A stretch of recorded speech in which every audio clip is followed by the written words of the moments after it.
अब देखिए नेक्स्ट आपके पास क्वेश्चन नंबर 2 है। क्वेश्चन नंबर 2 में आपसे कहा है a multiple choice test. Multiple choice का क्या मतलब होता है, जैसे कोई एमसीक्यूज होते हैं उसके 4 ऑप्शन होते हैं, तो मल्टीपल चॉइस इसे कहते हैं जब एक से ज़्यादा चॉइस आ जाए। अब वो टेस्ट है कॉन्टेन्स 10 क्वेश्चन, जिसके अंदर टोटल आपके पास 10 क्वेश्चन है।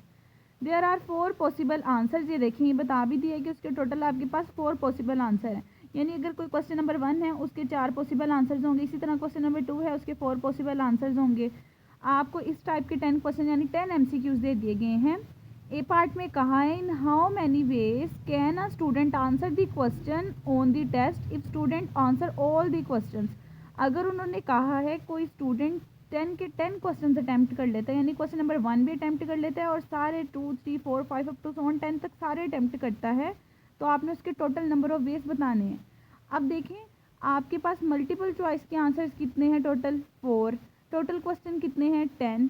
तो देखें जब फर्स्ट स्टूडेंट अटैम्प्ट करेगा, वो फर्स्ट स्टूडेंट अटैम्प्ट करेगा उसके रिस्पेक्ट से आप देख लें, या आप लोग ऐसे कर लेंगे एक मल्टीपल चॉइस के आंसर टोटल आपके पास 4 होते हैं, तो जो आपका आंसर होगा वो इन जनरल 4 की पावर 10 आएगा।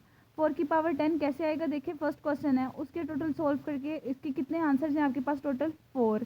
इस तरह जो सेकंड क्वेश्चन है उसके टोटल पॉसिबल आंसर्स कितने हैं, 4, क्योंकि एमसीक्यूज जो होते हैं वो 4 हैं आपके पास। इसी तरह थर्ड एमसीक्यूज के कितने होंगे, वो भी 4 होंगे, 4 के भी 4, फिफ्थ के भी 4। इसी वजह से यहाँ मैंने 10 टाइम 4 लिखा हुआ है। 10 टाइम 4 लिखने की वजह ये है कि अगर आप फर्स्ट क्वेश्चन को सॉल्व करोगे उसके पॉसिबल आंसर्स 4 हैं, सेकंड के 4 हैं, थर्ड के 4 हैं, अप टू सॉन। इसी तरह जब 10th क्वेश्चन आप सॉल्व करोगे उसके भी आपके पास सॉल्व करने के जो पॉसिबल आंसर्स हैं वो 4 आएंगे।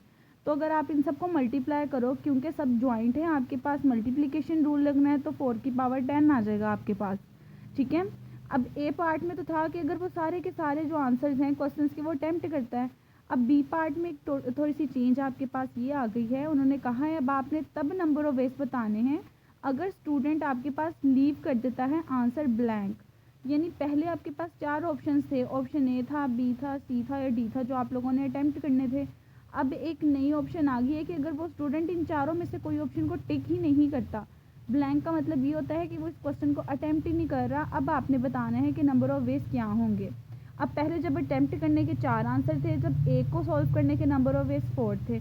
अब जब आपके पास अटैम्प्ट करने के 5 चांसेस आ गए हैं, क्योंकि एक तो ऑप्शन ये भी आ गई कि वो ब्लैंक छोड़ दे, क्वेश्चन अटैम्प्ट ना करें। अब टोटल पॉसिबल आपके पास जो वेज हो गए हैं एक क्वेश्चन को सॉल्व करने के, वो आ गए हैं 5। आपने कितने क्वेश्चन के कैलकुलेट करने हैं 10 के। तो अगर आप इसको भी उसी मेथड से देखें, आपने टोटल नंबर ऑफ वेज बताने हैं, तो फर्स्ट क्वेश्चन को सॉल्व करने के वेज आपके पास होंगे 5। इसी तरह सेकंड क्वेश्चन को सॉल्व करने के वेज भी होंगे 5, थर्ड को सॉल्व करने के वेज भी होंगे 5, फोर्थ को भी 5, 6, 7, 8, 9 और 10। इस तरह टोटल जो आपने 5 क्वेश्चन सॉल्व करने हैं, उन 5 को सॉल्व करने के नंबर ऑफ वेज आपके पास आ गए हैं 5। इन सबको मल्टीप्लाई करें तो ये आपके पास आंसर आ जाएगा 5 की पावर 10। बजाय इसके आप इसको सेपरेट सेपरेट मल्टीप्लाई करेंगे, इसको सेपरेट सेपरेट आपको डायरेक्ट पता होना चाहिए नंबर ऑफ वेज कितने हैं, टोटल क्वेश्चन कितने हैं, जितने नंबर ऑफ वेज हों उसकी पावर टोटल क्वेश्चन आपका आंसर होता है। जैसे देखिए यहाँ नंबर ऑफ वेज 5 थे, टोटल क्वेश्चन 10 थे, तो 5 की पावर 10 आंसर था।